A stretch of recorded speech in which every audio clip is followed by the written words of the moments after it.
ద్వారా వచ్చే నీరు వాడుటకు మాత్రమే ఉపయోగించండి. త్రాగుటకు మినరల్ వాటర్ క్యాన్ ద్వారా సప్లై చేయబడును. ఇట్లు కమిషనర్, విజయవాడ నగరపాలక సంస్థ.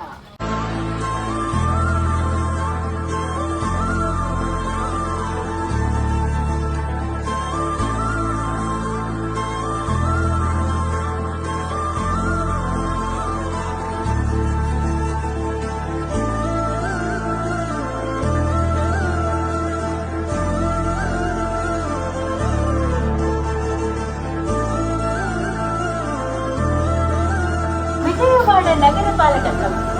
ట్యాంక్ ద్వారా వచ్చే నీరు వాడుటకు మాత్రమే ఉపయోగించండి.